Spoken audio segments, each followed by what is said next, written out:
आपण पाहत आहात रायगड टुडे न्यूज, जनमनाचा कानोसा, समाज मनाचा आरसा। मुसळधार पावसामुळे अंबा नदीला पूर, नागोठणे शहरात पुराचे पाणी, व्यापाऱ्यांची तारांबळ, नागोठणे रोषणपतकी। आज मंगळवार दिनांक 19 ऑगस्ट रोजी महाराष्ट्रात अनेक ठिकाणी पुराची स्थिती आहे। विशेषतः रायगड जिल्ह्यातील रोहा तालुक्यात सतत 2-3 दिवस होणाऱ्या मुसळधार पावसामुळे कुंडलिका व अंबा नदीला पूर आला आहे। सर्वत्र पावसाचा कहर असून जिल्ह्यातील अनेक नद्यांना पूर आल्याने बरीचशी गावे पाण्याखाली गेली आहेत। काल रोहा तालुक्यात सर्वाधिक 160 मिमी पावसाची नोंद झाली होती। आजही सकाळपासून संपूर्ण तालुक्यात मुसळधार पाऊस पडत आहे, त्यामुळे नद्यांनी धोक्याची पातळी ओलांडली असून नदीचे पाणी शहरात फिरू लागले आहे। नागोठणे शहरात झालेल्या मुसळधार पावसामुळे शहरात काही ठिकाणी पाणी साचले आहे। पुरामुळे शहरात मुख्य ठिकाणी येणारे 3ही रस्ते बंद झाल्याने तसेच एसटी स्थानकात पुराचे पाणी भरल्याने एसटी वाहतूक महामार्गावरून वळवण्यात आली आहे। एसटी स्थानकात पाणी घुसल्याने प्राथमिक आरोग्य केंद्र नागोठणे येथे तात्पुरता बस थांबा देण्यात आला आहे।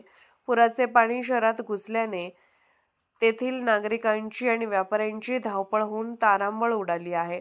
शहरासह डोंगर माथ्यावर पडलेल्या मुसळधार पावसाने अंबा नदीच्या पाणी पातळीत मोठ्या प्रमाणात वाढ झाली आहे, त्यामुळे 2 दिवसापासून अंबा नदीने धोक्याची पातळी ओलांडली आहे। एसटी स्थानक, छत्रपती शिवाजी महाराज चौक, छत्रपती शिवाजी महाराज बाजारपेठ, मरियाई मंदिर समोरील परिसर, हॉटेल लेक व्ह्यू व शासकीय विश्रामगृह परिसर, मटन मार्केट, कोळीवाडा, मोहल्ला परिसर तसेच बंगलेआळी या परिसरात पुराचे पाणी शिरले आहे।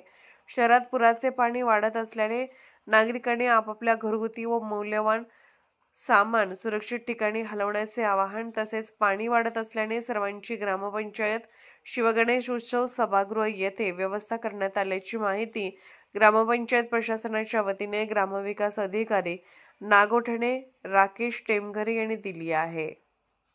अंबा नदीची धोक्याची पातळी ओलांडली असल्याने सर्व पुराचं पाणी हे ग्रामपंचायत नागोठण्याच्या हद्दीतील कोळीवाडा, नाका, मोहल्ला तसेच बाजारपेठ येथे शिरत आहे।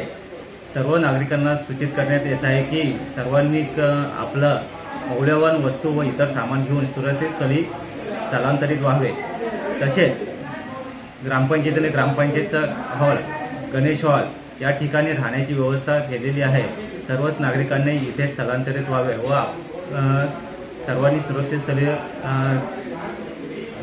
स्थळी हलवून आपला बचाव कार्य करावा ही विनंती।